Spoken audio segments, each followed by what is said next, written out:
مدینے میں رہنے والا ایک بوڑھا شخص جو بانسری بجا کر کے اپنی کمائی کرتا تھا. روزانہ اس کا کام یہی تھا کہ بانسری بجاتا, اچھی راگ نکلتی تھی, لوگ اس کو پیسے دیتے تھے.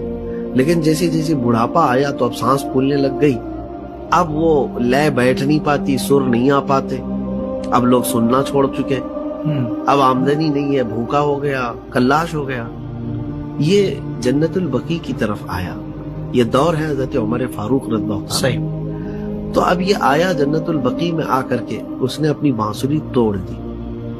80 سال کا ہو گیا ہے اور رونے لگا. کہا کہ دنیا نے مجھے اب چھوڑ دیا ہے. اب میری کمائی کا جو ذریعہ تھا, نہ مجھ سے یہ بانسری بج پاتی ہے, نہ میں بجا پاتا ہوں, اور نہ میری آمدنی ہے. لیکن اب لوگ مجھ سے کترانے لگ گئے, راستہ چھوڑنے لگ گئے. میرے پالنہار, کیا تو بھی مجھے چھوڑ دے گا؟ اللہ, کیا میرا تو رزاق نہیں ہے, مجھے رزق تو نہیں عطا کرے گا؟ وہ بوڑھا درد سے رو رہا تھا اور روتے روتے وہاں پر غش کھا کر کے جنت البقیع میں گرا ہوا تھا. حیرت کی بات ہے کہ روایت میں بتایا گیا حضرت عمر فاروق رضی اللہ تعالیٰ عنہ مسجد نبوی میں اس وقت تھے تو آرام کر رہے تھے. رسول کریم صلی اللہ علیہ وسلم تشریف لائے. کہا عمر اٹھو, اللہ کا حکم ہے, اس کا ایک محبوب بندہ بھوکا ہے, اپنے گھر سے کھانا لے جاؤ, اس کو کھلاؤ. اللہ اکبر. حضرت عمر دوڑے دوڑے آئے اور لے کر کے کھانا اپنے گھر سے.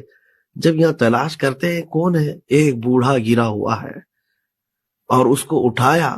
کہا کیا بات ہے, یہاں کیوں سویا ہے, بھوکا ہے تو؟ اس نے کہا ہاں بھوکا تو ہوں, مجھے کھانے کی ضرورت ہے. لیکن امیر المومنین کو سامنے دیکھ کر کے تو کپ کپی بھی ہے کہ کہیں پکڑے ماریں گے, ابھی کیا کریں گے, سزا دیں گے. آپ نے اس کو توشادان کھول کر کھلایا بھی. اور جب کھایا تو اس بوڑھے نے پوچھا کیا آپ مجھے جانتے ہیں؟ حضرت عمر نے کہا مجھے نہیں معلوم, تو ہے کون؟ کہا پھر کھلانے کے لیے اتنی رات آئے؟ کہا اے نادان, یہ میرے گھر سے میں اپنے ارادے سے نہیں آیا, میں تو سویا تھا, خواب میں رسول رحمت صلی اللہ علیہ وسلم تشریف لائے اور کہا کہ فلاں ایک بندہ بھوکا ہے, اللہ کا حکم ہے, جاؤ اپنے گھر سے کھانا لے کر جاؤ, اسے کھلاؤ. جیسے ہی حضرت امیر المومنین نے یہ فرمایا, وہ بوڑھا چیخ مار کر کے گرتا ہے اور کہتا ہے کہ رحمان تیری رحمت کیسی, 80 سال تجھ سے دور رہا, آج آیا تو آج تو نے وقت کے خلیفہ کو کھانا دے کر میرے پاس بھیجا ہے. کوئی ایسا وقت ہے نہیں اللہ اکبر کہ جب گناہوں کی توبہ نہیں ہوتی ہو. اللہ, وہ رحمان ہے, جس وقت چاہے اپنے بندے کو قبول فرمائے. کہ کیا ہر قسم کا گناہ توبہ سے معاف ہو جاتا ہے؟ ہاں بالکل.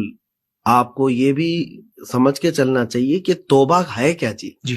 لوگوں میں یہ چیز جو پھیلی ہوئی ہے اس کا نام ہی توبہ نہیں ہے. جیسے کان پکڑ لیا, گال پر تھپڑ مار لیا, نہیں, بلکہ توبہ کے جو اصول ہیں, اس کے جو شرائط ہیں, اس میں پہلی شرط یہ ہے کہ جو کیا ہے گناہ یا جو برائی, اس پر پچھتاوا ہو. نمبر 1. اچھا, شرمندگی تو ہونی چاہیے, میں نے جو کیا وہ غلط ہے.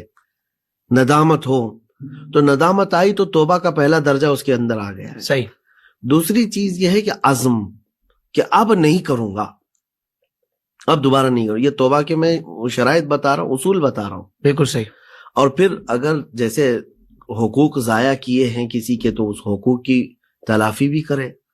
تو یہ سب چیزیں ملا کر کے جب بندہ توبہ کرتا ہے تو پھر اس توبہ کا اسے فائدہ بھی ہے. اور یقیناً فرمایا گیا کہ توبہ ما سبق, جو کچھ بھی ہوا ہے سب معاف کرتا.